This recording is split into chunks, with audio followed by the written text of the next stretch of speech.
Welcome, everyone, to another episode of The Old Guard. It's the only podcast hosted by two OGs dedicated to preserving the sanctity of geek culture. This is your boy, Wally and Rowls, and I'm joined, of course, by my confidant, my homie, my partner, the keeper of civility and order, Rolls Royce. Yeah. Y'all hear the track.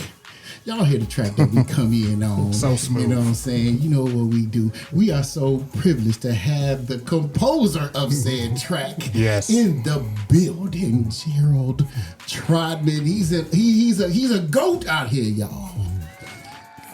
Welcome, sir. Hey, it's great to be here. Man, he's got credits out here, man. He's got credits. Oh. He's a composer. You know what? I'm going to let you tell the people about yourself. Wow. Okay. Where do I start? Yeah. You know, I always was a lover of music since I was a little kid, 5 years old. I remember I started playing the piano a little bit. My mother played, and I would sit under the piano and listen to her play. And I just kept playing, and music was the one thing that gave me the confidence as a young man. Mm-hmm. You know, growing up, you know, I was more of a shy kid, you know, kind of an introvert, and it was the one avenue that helped me through the challenging moments when, you know, you're trying to find identity and understanding, and music never judged me. It never made me feel like I wasn't good enough.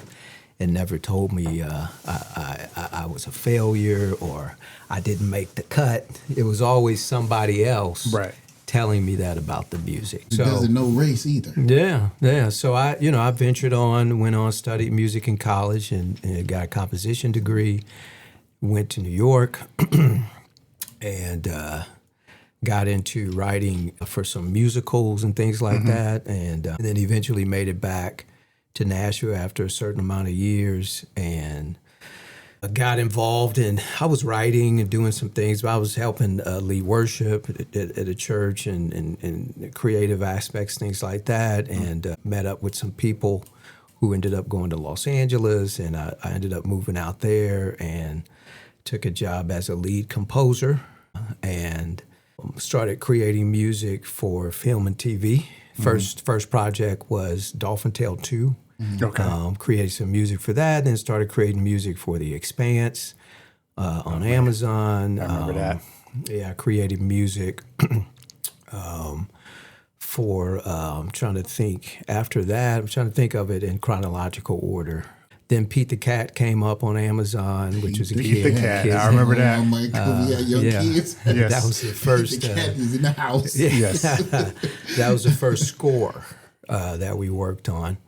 And then we did some Latin projects, some crime thrillers, live action stuff. And then we got into the Blade Runner series and did the Blade Runner Black Lotus. That was a really good show. Yeah, that was very fun.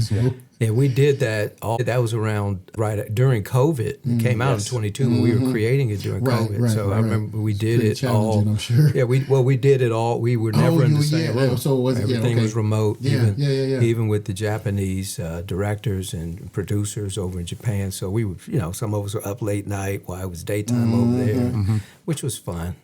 And then we got into doing some stuff on Garfield songs with John Batiste and Keith Urban. Yeah. And then the most recent was Hey AJ, which just came out on Disney Junior. It is a show written, created by Martellus Bennett, who's a former football player. He and his brother played, He created this story about him and his daughter just creating and imaginating, and Disney picked it up, and now it's running. It's doing great. It's been in the top 10 several times over the last 4 or 5 weeks.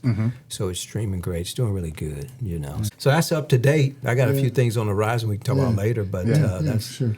I'm really curious. When was the moment that you were like, music is my passion, my love?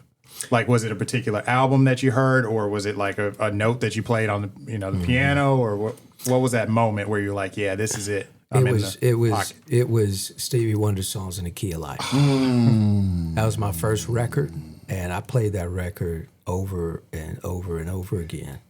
You know what's interesting? I don't know if you've seen this biopic, Pharrell's biopic, Piece by Piece. Yeah. he says the same thing. Yeah. It was Stevie Wonder songs, and he talked about synesthesia, where you can see sound, colors and sound. That was that album. The Key of Life was the album that he was like, yeah, this is my jam. Yeah, it was prolific, and I was able to go to Steve when he was here at his concert. Man. I went, me and my wife went, and it brought back so many memories, and he was still just killing it. Yeah, he's still very amazing. energetic, man. He's still He doesn't age at all. No, he doesn't. It's just, at some point it'll hit him, but we haven't seen it yet. Yeah, it looks like he just turned 50 and just stopped. Right. Yeah, but when you're doing what you love, I don't think you age too much. It might just sustain you. Yeah. Right. Yeah. The one thing I think about music, it's the only thing that is present in every form of entertainment.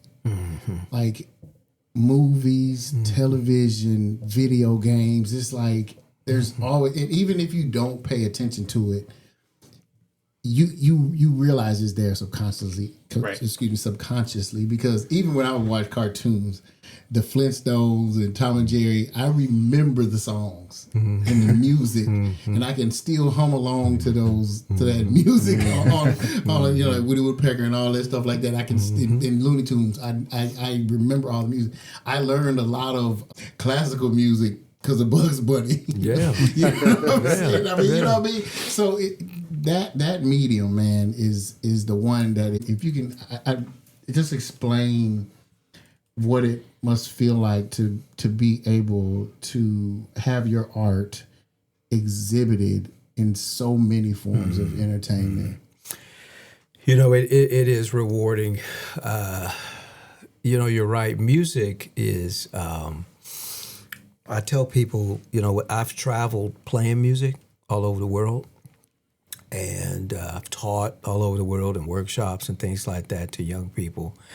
And there were times we were playing music and we couldn't verbally communicate to each other. But you put the music in front of them. We all look at each other and smile, and we just go for it. It's a language that is learned similar to any other language. But I think the first time it really hit me was when I was working on my first project and saw something without music. Like a movie or a television series. They have those? When I was creating for it. When you get it, when you first get it, you have to. Yes. Okay, I'll never forget that. Watch something. No. Okay. The very first time I was working on something, I can't remember which one it was, but I remember watching it, and it was fascinating how different. I'm not going to describe it because but how different it is, and how music brings out the necessary emotion that the directors are wanting to evoke from the visual. Sure. Absolutely. Absolutely. So the best composers are the ones that can create in a way where the music is not dominating what's being watched. Right. It's helping the person feel the emotion of what needs to be felt, And, the one area that I'll say with gaming and TV and film and commercials, the one area that I do want to move into in my future is musicals. Live musicals, because that's the one area that I still feel as though that, one, I haven't yet really, I'm talking about Broadway kind of level stuff, but because it's live, it's entertaining, the musicians are playing the music, but the technology isn't robbing the live element. You know what I mean? As opposed to now you have so many things with technology that are taking away opportunities for the musician, or the actor or the writer or anything else. So the one area that I'm seeing that is still kind of pure in a way is Broadway. It's theater. Like if you go to a musical theater or musical, you're seeing people, you're still seeing the same things that were going on like in the 40s and 50s. Yes. Mm-hmm. You know what I mean? So as opposed Purest to form. live music, if you go see a live music show, they have a click track, they have tracks, so you don't even know what's really playing live. Right. I hadn't thought about it that way. Yeah. Yeah. So circle back. Yeah. I'm circling back to when you're watching a movie or a TV show without music. Can you explain the process? Is it like, I guess, number one, does the director come to you and do they just give you notes, or they have a conversation with you and say, hey, we want a dark tone for like, Blade Runner. Yeah. Or, for Hey AJ, we want it this light and fun or whatever. Like, I guess explain some of that process. Do you feel any pressure when you're like they're giving you something with no music? And it's like, oh, I got to perform, Yeah. Well, the thing about a lot of times, that's how come it was so shocking to hear something without music, because a lot of times directors will have the TV series, they'll have the episode temped with music. So it'll be music in there. Okay. That's kind of what they're looking for. Oh, I see. That so you have at least a direction of kind of what they're wanting. Okay, that makes sense. And then what we'll do is we'll sit and we'll watch it and we spot it. So if we're spotting it, we're usually watching it with no music. Okay. At that point, like here is where we want music, kind of want it to come in here. We want this kind of tone, this kind of thing here. And then from that process, what we would usually do is create a few scenes and turn them in and get a template for the dramatic scenes, the action scenes, all of the different, especially if it's thematic. So, and then once you have the palette, almost like the artwork, right? Then you can paint the picture of when you're in those emotions, you know what colors to use because you've created those palettes for different scenes. Very nice. AI can't do that. Did you hear that? Yes. Right. That's what I'm talking about. So we were talking offline, right? We were talking offline, and before we started, I was like, I don't want to talk too much because there's so much I want to know about it, and I want to save it, for the recording. But I mean, it's the elephant in the room, right? AI. I mean, people making music. I mean, we got some renowned producers out here making AI music, and it's just like, man, what are we doing? And to hear you describe your creative process, right, and in such a way that conveys very effectively the passion that you have for this. And I'll say it again, AI cannot replicate that kind of passion. Right. But what or how, if at all, have things been changed as a result of the advent of this technology, and how is it affecting your process? How is it, if it is at all, encroaching upon what you do as a composer? And what are we looking at? It is encroaching in many facets. I have found that people who use it need it. Well played. That's well said. So they're creating, and I look back when the first audio musical plugins were coming out, right? Meaning the plugins that you could have a bass and drums and guitar, strings. I remember when that stuff was coming out, and a lot of people were against it, but I wasn't. Okay, because what it did is it allowed me to do some things creatively without having to have those instruments in hand. I wasn't using it to put out a product. I was using it to be able to hear audibly what was in my head. Right. Okay, so but as that technology grew, then it started to be used on records and live situations and things like that. So AI right now is still somewhat in an infant stage. I do think almost like art. You could tell AI to create a picture very similar to something that's on the wall, and you give it to someone, they might not know that that was AI. But what it can't do, okay, is it can't create a picture with paint. There's a limit unless we get to where we have the robots that is doing it. Right. But we're not there We're yet not there because yet. we're in an infant Yeah, stage. it's all digital right now. But it's coming. Oh yeah. It's coming. Okay, so what's going to happen is the craft, like anything else, will never go away.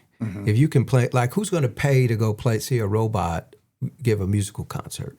Because they may, but it's programmed as opposed to a person doing it. There's something about it that I think will still be appreciated, almost like jazz music. You know, jazz music is a very eclectic kind of music that is blues. It's still appreciated by a certain entity of people that it'll never go away. I think people will always have an appreciation for it, even though you've had all of these different styles and evolutions of jazz. People still listen to the traditional jazz music. They go to New York, they go to those small clubs, and they listen to it. It's going to be the same way with musicians on a whole. People are going to use AI. People are using AI, putting out songs. Right? So people are going to use AI to create tracks. They're going to use AI eventually to create scores. Now, will it be on the level that someone can do it physically? No, I don't think so. Not yet. The problem is that the only way that AI can learn is if we teach it. And people are being hired to put music into the language these models. Right. Yeah. So as AI continues to learn how to do what we tell it to do, it is going to eliminate some things. It is. It's eliminating other things too. So why wouldn't it make its way into the art?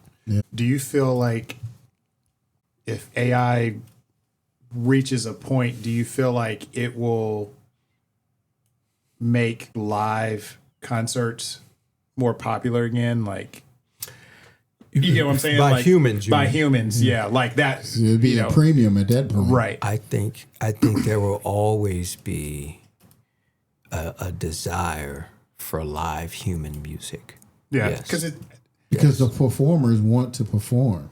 Yes. And then also too, it's weird. I can't even picture a world where I'm sitting like at the Ryman or something and a robot is singing, right? But it's different if like Jill Scott hits a note, an octave, and I get a chill up my back, or Marsha Ambrose just hitting an arrangement of chords where I'm like, the fact that sound is coming out of a human being is like, it's something you have to witness. Yeah. But when a robot does it, it's like, well, you cheated. Yeah. Well, I mean, of course you can do that. But when a person can do it, it's different. And a robot doesn't have a soul. That's Right. correct. And And no passion. And I think the soul comes out of That's- that sound for sure. That's what it is. It's coming because music is a vibration. It's a resonance. So it's coming from a place that, like, if you listen to an artist's music, it has a similar style, like Prince. All his music from beginning to it had, like, you know it when you hear it. Stevie Wonder, like even Lionel Richie. Like, we could go down the line. So everybody has a certain vibration that they are implementing through music and a certain style. So a robot can only implement what other people do. Right. Because it doesn't have that ability. Now, will it ever get to that point? I don't know. I would be scared at Artificial that is point. in the I name. mean, Blade Runner. I mean, yeah, they talk. Yeah, I mean, You know they're working on a new Blade Runner. that's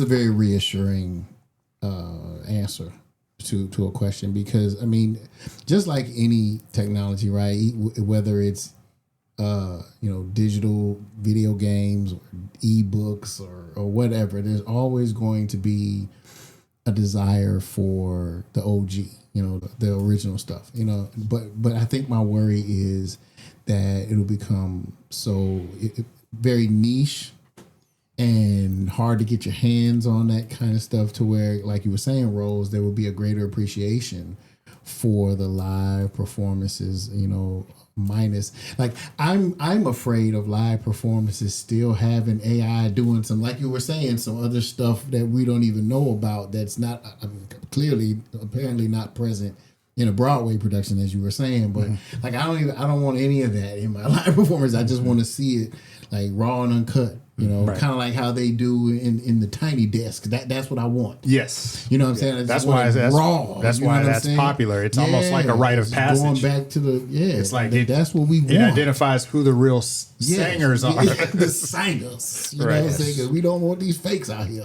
Right. Studio, which, I mean, AI is not the first, offender of enhancement. You know what I mean? I mean, we've had studio singers before, and they've been exposed.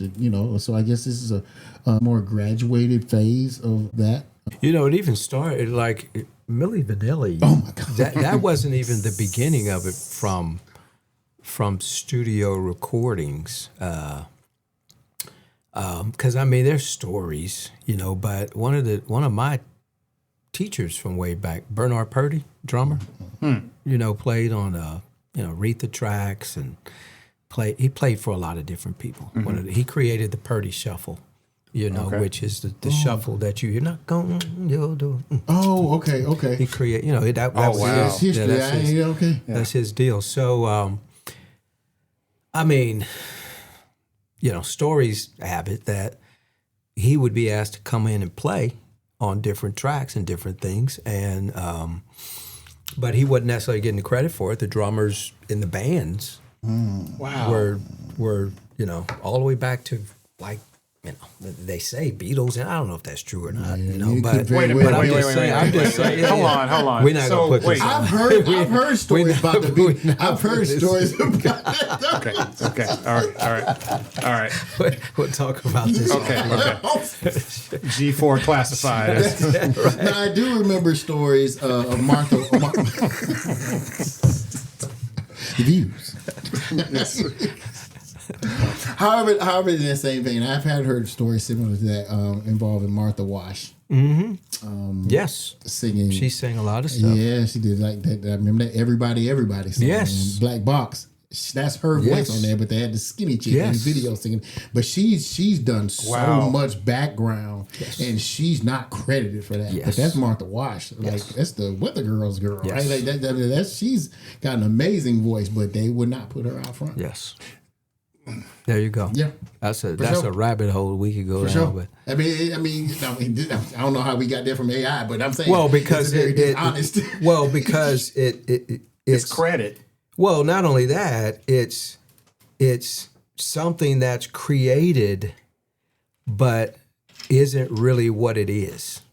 So if I go to AI and I say, hey, create a country song that has a little bit of a hip hop feel, right? And it'll give it to you, right? In a minute. Yeah. Right. And I could tell it to create lyrics, and I could tell it to sing like Lil Nas. Right. So it will do everything. The challenge is to take that and make it original. Right. Now, to be able to do that, you still have to be a creative, because AI can only give you. It can only give you what you ask for, and you have to have knowledge. Right. It can't take it and do more with it unless you keep giving it prompts. Okay, change it here. Okay, change this here. Change that. Change this. But it still can only create what it's been taught. Yeah. So it's never going to go beyond the human mind, because the human mind is what's teaching it what to do. It's the source. Not to put you on the spot, do you use AI as a productivity tool where it's like, okay, it'll get me here, and then I got it from here. Okay, no, now I don't. I haven't. No, you're just like, no. Because I use. There's so many other creative things to be able to use, whereas AI to me it's almost it's cheating. limited. It's no, limited. For me, it's Okay. limited. It's limited. Right, it's Okay, limited. gotcha. That's gangster. Right? When, I mean, when it comes It's to not enough for me. yeah, it's just it's limited because the resource that it puts out when I listen to it, and I'm trying to speak in the most humble, fashion. as I can, you got to But pat when I yourself on the listen back to it, sometimes. We're all kings here. well, when I'm listening to it, it's like it isn't something like I'm like, wow. What I'm wowed about is that I can tell it to do it, and it does it so quickly. I see. That's the wow. Right. But what I'm hearing isn't a wow. Gotcha. Because Okay. I think it's soulless. right, because I think overall everybody's wow is how quickly it can do it. Okay. Right. But to your point, if they're not skilled, and you said people that use AI are the ones that need it, they may very well be wowed. Oh, they because are they wowed. don't have anything. They don't have the ear. They don't have the training. They don't have the experience that you have. That would be able to recognize that this is inferior. Correct. And honestly, the ones that are using it are wowed because they feel like they're creating it. Yeah. But all you gotta creative do is prompter. Right. All you did was type, sir, madam. Right. Well, it's interesting because like I'm a hip hop head and it's funny you hear like the interviews of rappers working with like a Pharrell or something and the rappers are getting tired because the producer's sitting there going, that note's not right. Yeah. I need to bring a drum in. Yeah. And then they're there all night long and then it's like On what seems to be minutia. right. You know what I'm saying? On the surface. Right. And like the beat sounds fine. They're like, no. No, we need to add a little sauce You here. shut up. You just rap. Right. I'll do this. Right. Right. They do have a lot of, royalty-free loops, things that musicians create, different styles of beats and things like that I'll listen to. Sometimes I'll use for creative. Right. Mainly because it's coming from a human entity. Yes. You know what I mean? I just feel like that is just my personal preference. I just feel like that is what that does is, if I need a beat if I need to hear something that I need to be inspired by, I'm going to listen to an Omar Hakim loop or you know what I mean, or Daru Jones or something that is driving it with energy and a human kind of a feel, as opposed to if I ask AI to do it, AI is probably only going to play. It'll probably play something very similar, because it's those kinds of things that are put in AI, loops and different types of things. So it is basically just sourcing those things and just regurgitating it to you Blending versus stuff together you and changing searching stuff it up. out. yes. So if I were to use a loop, then what I do is I build upon that. I might change the feel. I might use a different sound of a kick, different snare, or whatever. But it's a pattern, right? So if you have AI do it and you don't have the skill to build upon it, then you're limited to have to use what AI gives you. And it won't give you the same thing twice, right? Like if you give AI the same prompt back to back, you're gonna have two different Yes. responses. Yeah. And that's, to me, what can be very frustrating, the inconsistency and the randomness of it. Yeah. Because it's very random, because it's pulling from, like you Yeah. said, this large pool of just stuff. Yeah. Yeah, I think it's unfortunate. I think AI, the whole music AI thing could have been fun. It could have been something that people used for enjoyment, entertainment. But people are trying to monetize it and cut corners. and even make albums and sell them and put faces on it, making people think they're really listening. Yeah. You know what I mean? So it's Something it's feels been really misused. cheap about that. It's been misused. Yeah. It's been misused. You know? As all technology has been. Yeah. As as a consumer of music, like for example, I love Marvin Gaye, and I have like the deluxe albums, like the recordings of the recordings, and like there's times where he's using a Coke bottle for a sound, and I'm like, that is amazing. Or like Timberland. Here we go. Timberland is amazing. He's a genius. He's a genius. Like, you use crickets And a baby. and a baby in a song. Like, I don't. It didn't work. Then nobody complained. I'm dancing to it. What are we doing? Like, it's like, Crickets and a baby. but that's what Yes. that's what made him him. Right. Like, nobody else AI did is that. not going to give you a baby when you ask. You know what I'm saying? It's the stuff that you hear Right. that no one else can. You're thinking, I can sample that and I can make that work. Yes. Right. Yeah. Yeah. Or taking a jazz album and saying, I'm going to I'm slow only going it to take down. this I'm gonna take 1 this tiny second piece and stretch it out. and slow it down. And it's like, that's where that sample Yeah. came from. Right. Yeah. Yeah. That's the That's why creation. Dr. Dre was, I mean, was him. Yes. You know, because he was a genius at taking music that was created live and making it into something else. And you sometimes wouldn't even know what it was made from. Right. Right? You know what I mean? We're still learning where some of this stuff came from. Like, he knew. He took a Kendrick, like there's a Kendrick song where he took like this German song. yeah. So really what Dr. Dre was doing ultimately is he was using albums as loops. Right. He was using loop technology before it was created because he had because now you have guitar loops, you got bass loops, you have all these different individual instrument loops. Right. He was using music, a chord music entity as a loop. And he would slow it down to speed it up, and that way you really didn't know what was going on. Add some beat and rhythm to it, and it becomes something else, so. But the amazing part to me that like it's almost like a bonus feature for me is when you find out where that sample's from and then you hear the original, you're just like, oh my God. I didn't even know that. And then I end up liking the original song. Right. You go back and pull the originals. Yeah. Right. I've done that a bunch of times. Yeah, I just, yeah. Yeah. He had an ear for what was good. Right. As the great ones do. And the diversity of the ear is like, to just sit there and go, I'm going to pull this obscure German album or like, you know what I'm saying? Like, where, how do you pull that? How do you like dig in the crates and go, Like, that album how do you there? even have that is what I'm saying. Like, why do you have an old Russian album? Like, why do you have that? Like, you didn't have that at your house in Compton. Well, no, I think he would go. He would just go grab stuff. Like, he would go buy records. He would buy records. Yeah. He would just go to record stores and buy and records. not even know what's on them. I'm just gonna buy them and collect. see Because what I people can would find. throw. People would go to garage. You can go to garage sales and everything else. Just buy albums because nobody was using albums. You weren't playing albums in the '90s.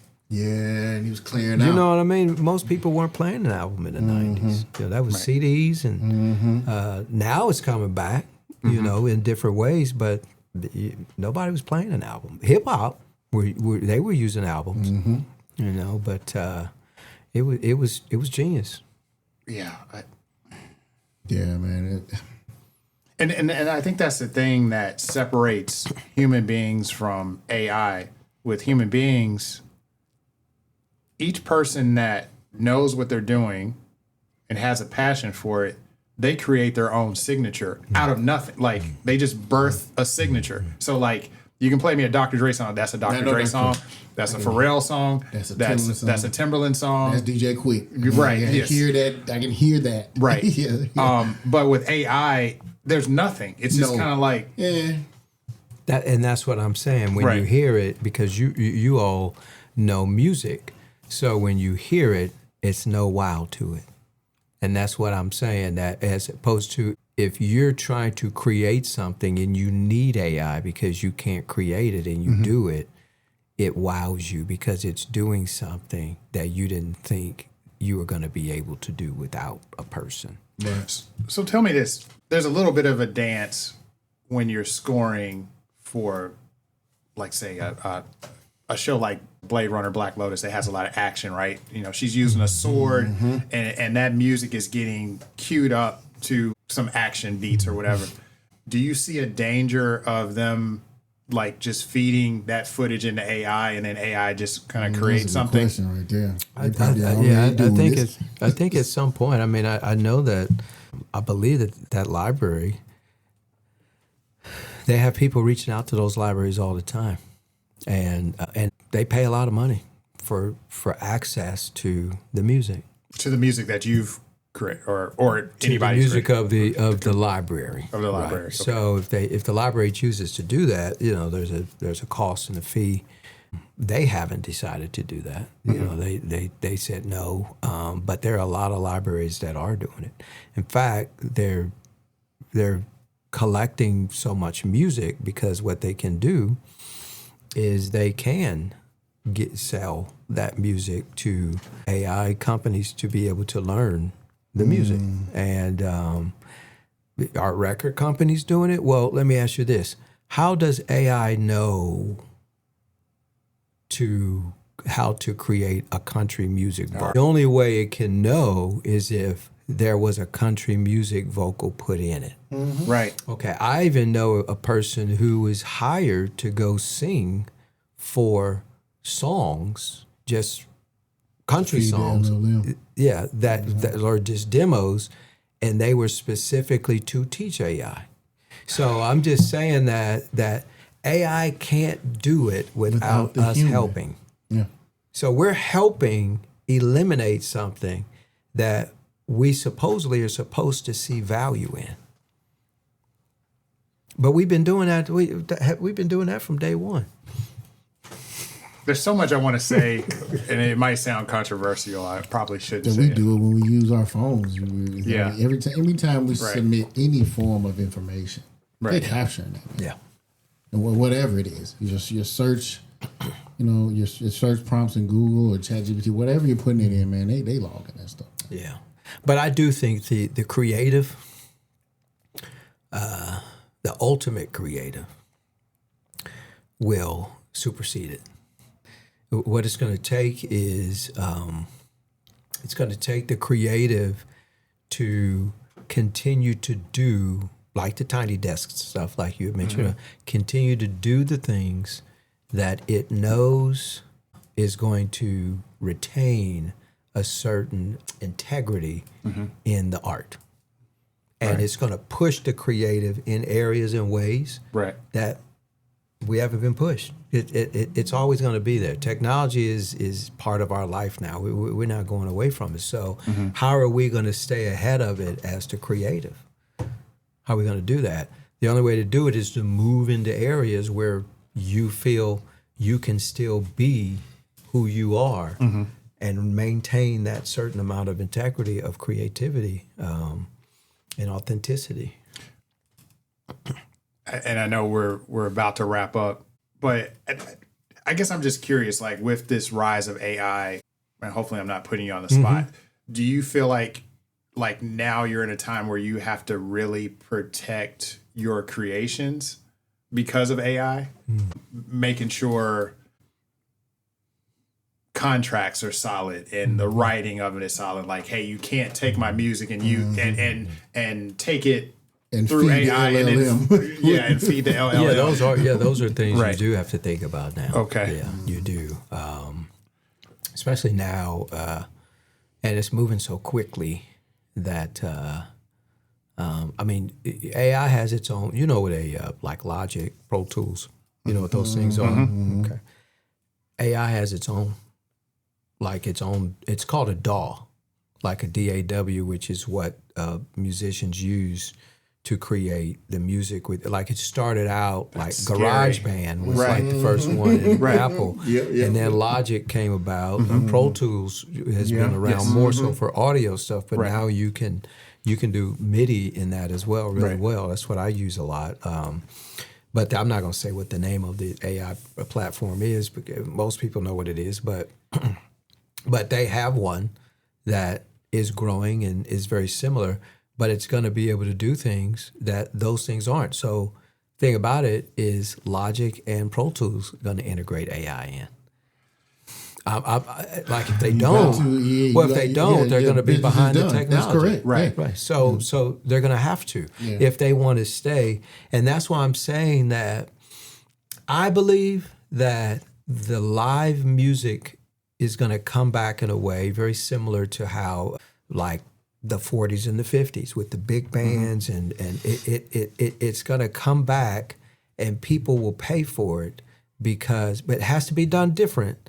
But it's going to come back, and people will pay for it because it's almost like filtered water. Right. Yes. Who wants to do, like, if you had a choice of filtered water or to drink out the faucet, which one you going to do? That's correct. Filtered You water. might every now and then have to drink out the Yeah, you faucet. might have to. But if you have a You have a choice, choice. Right. you're going to drink the filtered That's water. correct. Right. Okay. Jeez. That's it right And that's there. what it's going to be. It's, Right. it's going to be pure filtered man. water. I think the thing that bothers me is all the things that you're talking about. We've already laid out that this stuff is not like the music that's getting generated by AI essentially is just soulless music, whatever the genre is, right? Why do companies want to push that? I know it's a more Bottom efficient, line, man. huh? Bottom line. Yeah, Just efficiency. monetization. You know what I'm saying? Right. It's It's just cheaper. We don't have to pay. right. And he made the point, the Right. quickness of it all. Right. You know, when you can get stuff out the door. And get it And control. And control. Yes. Right. And control. Yeah. Yeah. And it's not about full albums anymore. It's like the Lucy, the single, like that one single that, right, The 2-minute song. Right. For streaming purposes. Yeah. right, It's exactly what it is. It's money, man. It's capitalism. It's the way that.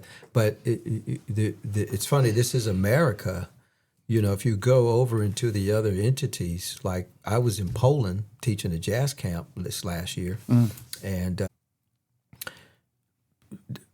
they're not embracing it in the same way. You know, it's Interesting. Music is an art form. You know, so priorities are it's different more over of a here, capitalistic mindset. Absolutely. Everything, man. Now AI in other ways, I think is more of a worldwide thing. You know, how it's going into other areas of technology, but specifically music. You know, overseas it DJs are big, you know, too. But that means they're playing records. right, Yeah. Right? So, but the music that they're playing, where is it derived from? Who's making it? You know what I mean? So we don't know. right. Because I tell you right now, you could probably make some really hot dance tracks on AI. I'm pretty sure. And nobody would right. know. That's scary. And it's funny. You get it out in 2 minutes. It's funny now that the landscape has changed with music, where it's just like, oh well, this artist will just put out a single, and you just like that single. I feel like I've gotten to the place now where I just want to. Like, I want to listen to a whole album. I want to see, okay, did this one song flow into the next?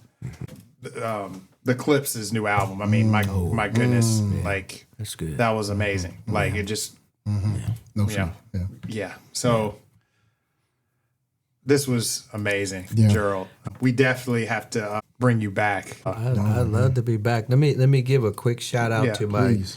my guy, my partner I'm creating with now, Ted Lange. You know Ted Lange from the Love Boat? Yeah. That's Isaac. Yeah, Isaac. Come on, man. We, Isaac from the Love Boat. Yes. we're creating. We're working on a musical. It's jazz. It's a jazz. See how musical. subtly he just laid that out. Yeah. Isaac from the Love Boat. You And, know it. I ain't on black we, culture. Everybody know Isaac, baby. Yeah, man. The mustache. Does he still have the mustache? He does. He's What? got the whole. Yeah, I can All show you a right. picture. Yeah, he's got the Nice. whole. But we're working on that. It's going great. Supposed to as theater in San Francisco, like in 2027, like next year, because we're working on it. So it takes a while to put together a musical, but. And it's jazz. It's all different styles. I don't want to give away the storyline, but it's so good. And, I got so many questions, but we yeah, got to bring you back and talk about that. But Yeah. it's so good, and that's what I'm saying. There's other things too, but that's what I'm saying. That the creating music that's going to ultimately be played live, it brings peace to my soul. Wow. I'm looking forward to that one. Yeah, we look forward to that. Yes. Yes, sir. Maybe we can get him on there too. Oh, man, come on, man. We get Isaac come in here too. Come on, man. You would love it. Y'all would love man. Yes. Yes. That man was a regular in the house. Yes. Come on. Only black dude on the boat. Regularly, you know. You're right. Oh, man. Yeah, man. He was an icon, bro. Yeah. Yes. He still Like is, that's man. I'm not understating that. Like Yes. you know, to see that was a popular show. Yeah. Yes. And he was on there every week. Yeah. Yes. Him and Billy D. Billy D. All of It them, man, was. you know what I'm saying? Right. It was. Yeah. It was. Yeah. Yeah, we'll see if we can work that out. Gerald Trottman, the GOAT out here. Thanks, fellas. I Man, appreciate we it. appreciate you so much. And play us out on the music that you made, sir. And not with AI. Y'all know where to find us out here on social media, man. We'll holler at y'all.